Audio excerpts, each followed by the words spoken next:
जानना चाहते हैं तो में अखबार में लगा है और वहाँ नीति जी ने ये कहा है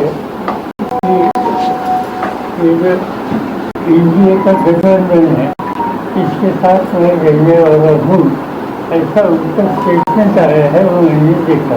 आप चंद्रबाबू नायडू से बात करेंगे, नीतीश कुमार से बात करेंगे?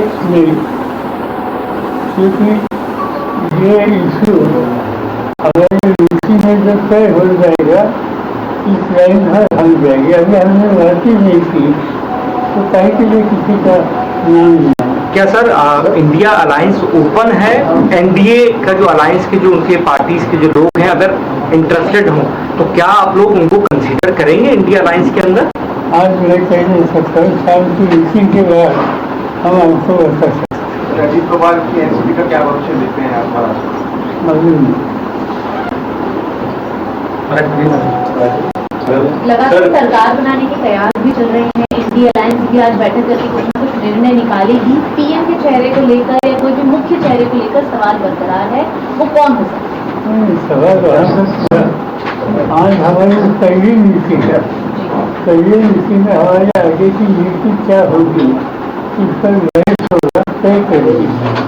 और जब तक ये बातें साफ नहीं होती तब तक अन्य से कहेगी कौन होगा नेता या क्या होगा, इस पर डिस्कशन करना या बातें करना ही गलत है। Sharad ji, will a convener be selected in the meeting today? Because last time there was no consensus that was reached for the India Alliance phase or convener. क्या उस पे आज बातचीत हुई? ये मैं लास्ट टाइम अम्बेडकर जी नहीं था, ये बात सच नहीं है, बात हुई थी, मगर कुछ साथी कुछ नीति में फीलिंग नहीं थे, इसलिए उनके साथ बातचीत करी और फिर फाइनल डिसीजन ले लिया।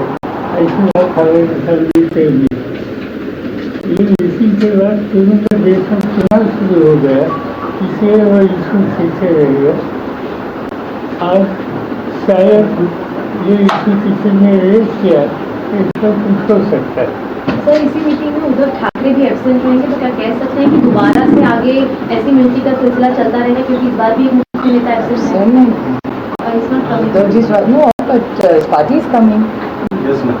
No, that doesn't make him absent. His party is represented. Sir कौन से फैक्टर है महाराष्ट्र में और यूपी में जो कि आपको लगता है कि सीटें वहाँ पे जो एमपी की कम हो गई, कौन से फैक्टर वहाँ पे चलेगा यूपी एंड महाराष्ट्र में? क्योंकि महाराष्ट्र में बताया गया कि महाराष्ट्र रिजर्वेशन था। यूपी का मुझे मालूम नहीं, और महाराष्ट्र के कैबिनेट जो थी इसमें लोगों ने नरेंद्र मोदी जी के बारे में नाराजगी बहुत थी।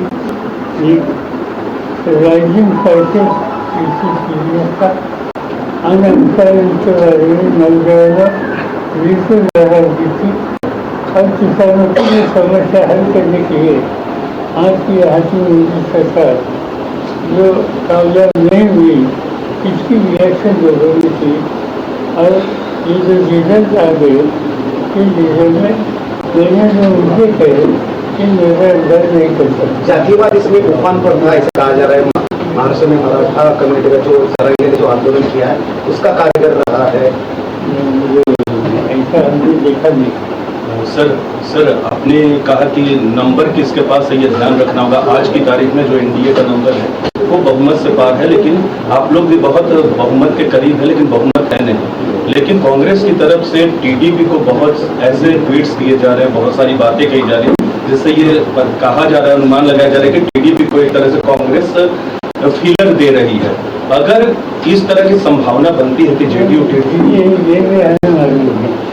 आप ही बोलते हैं, हमारी बात ही जिसपर हुई नहीं, ये इशू आप रेज करते हैं। आज पहली मीटिंग हमारे अस्पताल में है, तो मीटिंग के बाद वो करना वो ठीक हो जाएगा।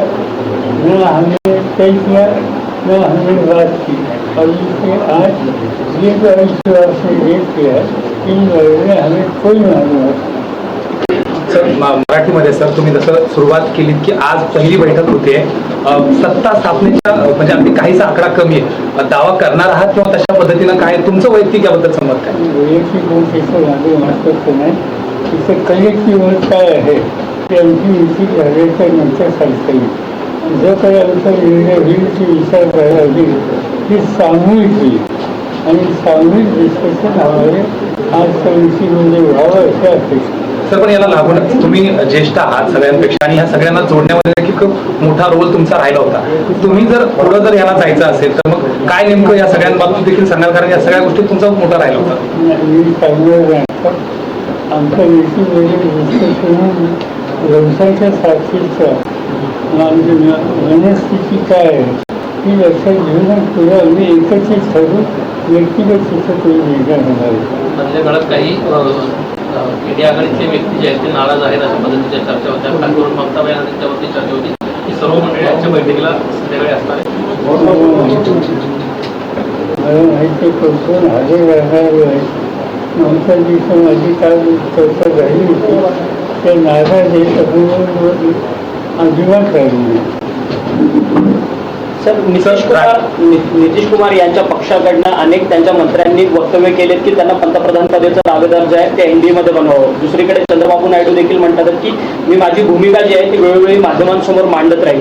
खरं तर आता इंडिया अलायन्सकडनं ह्या सगळ्या दोन्ही नेत्यांकडे पॉलिटिकल बार्गेनिंग काही करण्यात येणार का, काय चर्चा? सगळ्या काही कदाचित तुम्हाला आम्ही मीटिंग करून त्यावेळेस असं अंदाज. सर महाराष्ट्रात खास करून ज्या जागा कमी झाल्या मराठवाडा असेल या सगळ्या तुम्हाला असं वैयक्तिक वाटतं की तिथं मराठा आरक्षण या सगळ्याचा मोठा फटका बसला, कारण मराठवाड्यात खास करून 6 जागा पडल्या. मला काही तो इश्यू असा वाटत होतो लोकांच्या नाराजगीची या सरकारच्या संबंधीची नाराजगी महागाईचा प्रश्न आणि हे इश्यू अतिशय महत्त्वाचे. साहेब बीड असो काही मतदारसंघामध्ये जातीय तणावाची परिस्थिती निर्माण झाली. आता दिवस जाऊन जा. सर एक छोटासा सवाल सर राष्ट्रवादीबद्दल खास करून चिन्ह गेलं, पक्ष विभागला गेला, मात्र अजित पवार यांच्या फायद्याचं फक्त नुकसान जास्त झालं असं वाटतं. त्यांना तर कुठं फायदा झालेला दिसला नाही. तुम्हाला काय वाटतं त्यांना काय मिळालं नाही? त्यांच्या नेमकी काय स्थिती आहे हा प्रश्न त्यांना विचारला. मला त्या सोयीचं वास्तव करायचं काही कारण नाही. Thank you sir. वायर बघा. बाबू आणि नितीश कुमार यांच्यासाठी बोलणार नाहीये, तसेच त्यांच्यासोबत फोनवरून कोणता संवाद केला नसल्याचं शरद पवार यांनी सांगितलंय. दिल्लीत आज इंडिया आघाडीची बैठक आहे आणि त्या बैठकीत सर्व पुढची रणनीती ठरवू असं देखील यावेळी शरद पवार यांनी सांगितलंय.